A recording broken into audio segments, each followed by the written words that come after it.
الحمد لله رب العالمين والصلاة والسلام على رسوله الكريم محمد وعلى آله وأصحابه أجمعين. أعوذ بالله من الشيطان الرجيم. بسم الله الرحمن الرحيم.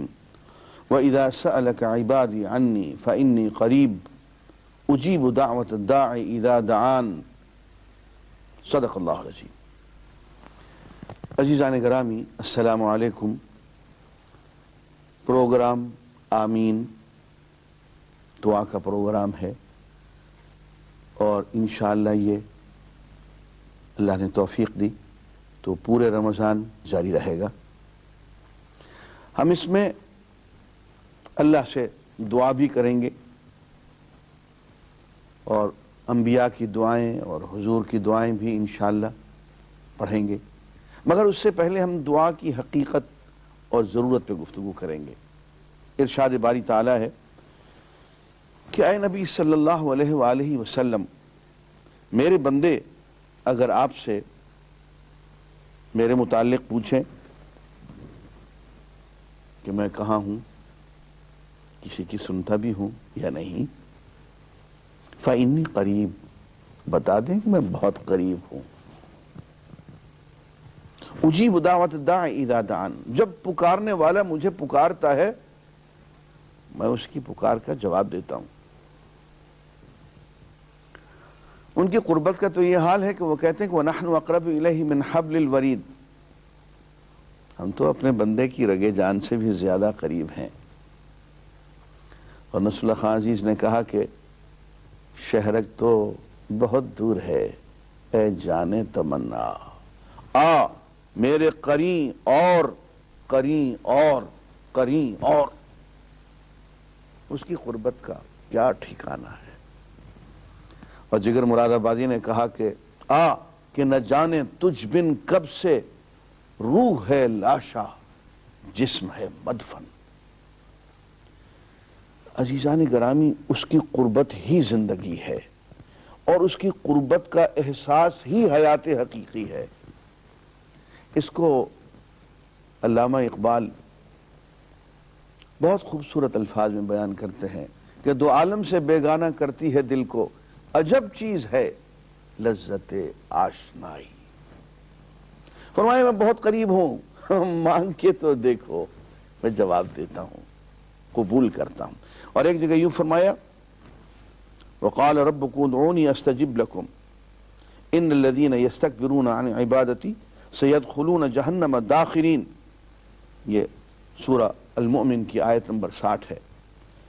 ارشاد فرمایا کہ اللہ تعالیٰ فرماتے ہیں، آپ کے پروردگار کا ارشاد ہے کہ ادعونی، مجھے پکارا کرو، مجھ سے دعا کیا کرو، استجب لکم، میں تمہاری دعاؤں کو قبول کروں گا.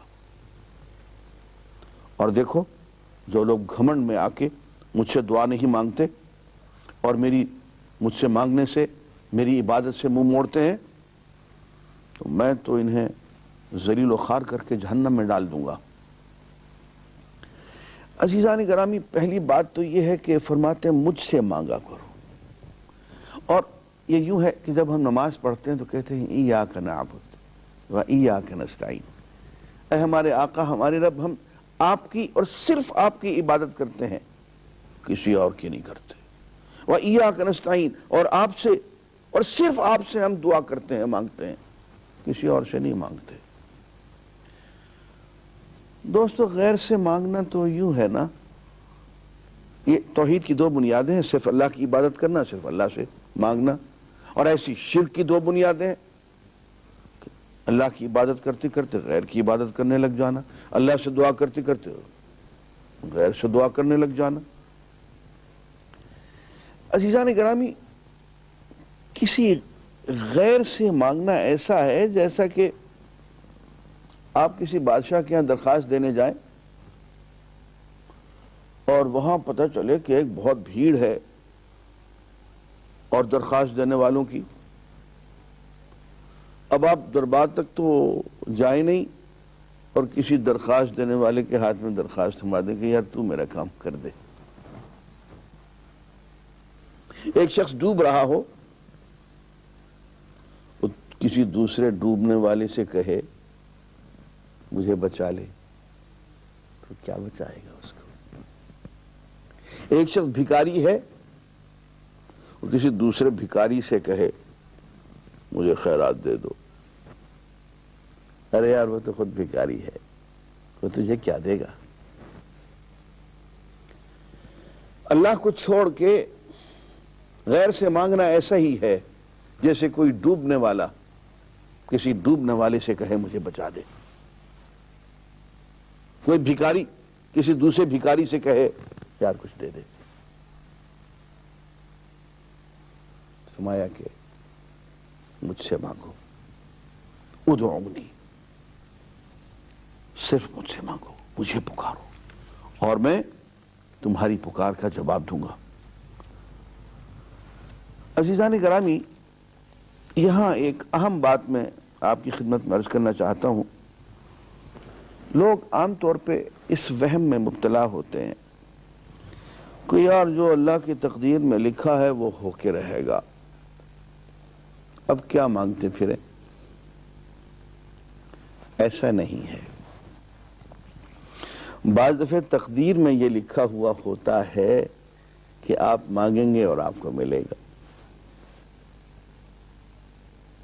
یہ ایسے ہی جیسے کوئی شخص یہ کہے کہ یار جو اللہ نے ہماری قسمت میں نصیب میں لکھ رکھا ہے وہ تو مل کے رہے گا، میں نوکری پہ کیوں جاؤں، میں محنت مشقت کرنے، تجارت پہ، ملازمت پہ، زراعت پہ کام کرنے گھر سے کیوں جاؤں؟